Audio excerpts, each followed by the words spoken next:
Congratulations on Thank this. you. And first question, right off the bat, how important is it for you, Jordan, to have your film, premiering here at the Toronto International Film Festival? It's kind of like beyond words.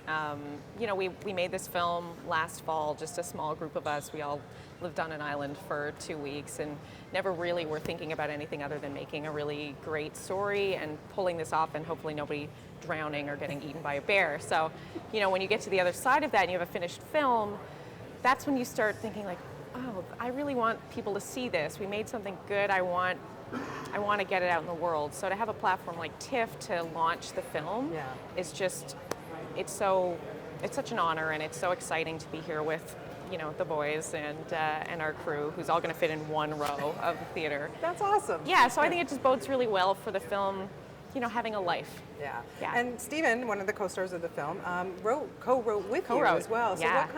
how was that collaboration? It was great. I mean, I've written a couple of feature scripts, and now that I've co-written, especially with Steve, I kind of feel like I'm addicted to doing that, because writing is great. I love writing, but I love writing with someone else more. You can move quicker. You have somebody there who's pushing you in different directions and kind of challenging you to think a little bit outside the box. So, yeah, we worked very fast together. We started writing in mid-July, and we were shooting by October. So basically we broke down the script and picked which sequences we wanted to write and just dug in and passed it back and forth. And it's nice to have that collaboration, it was back and forth. It was right? amazing, especially since we knew we were writing for Peter and Steve. Yeah, it was really fun because we knew that the words were going to come off the page with the two of them, and there was no guessing about that. So how real was it to your life? Do you have brothers, or? No. You don't? No, Okay. I am an only child. Because I know those guys do. I know, and certainly Steve brought a lot of that great brother back and forth dynamic to the script. I have more of like a fascination with siblings than any actual experience with it.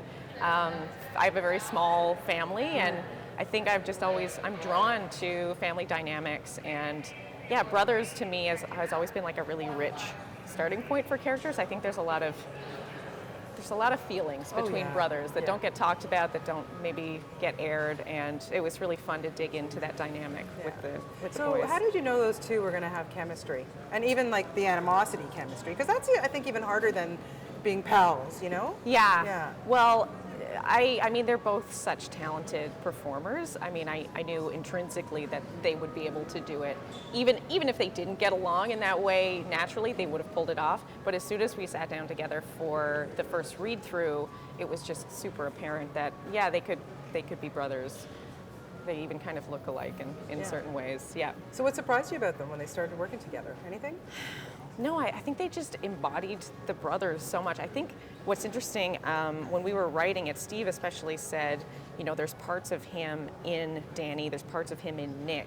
And so it was nice to see, the really stoic kind of togetherness of Nick and the brash, unfiltered, never-ending talking of Danny. But there's so much more to both of their characters. Nick kind of starts in that way, and then just sort of, you end up, I'm not going to give anything away, but some things come out. Yes, they do. Things come out where you see like, oh, there's a lot more to this kind of quiet guy than you thought, and then to Danny you think, oh, he's wearing his heart on his sleeve. Yeah. But even for him, he's carrying so much inside of him that he can't even verbalize himself. And shooting on that island hasn't been a challenge, I would think. I mean, it was a beautiful location, but... Yeah, it definitely had some challenges. I mean, in one regard, it was the dreamiest shoot any of us will be on, because, it was just us out in the woods, and there was not a lot holding us back. But yeah, I mean, a lot of the film takes place outdoors. A lot of it takes place on the water, and weather was starting to change, which is a nice way of putting it. I think on the last day of the shoot, we had frost on the oars of the canoe, so we just made it by the skin of our teeth.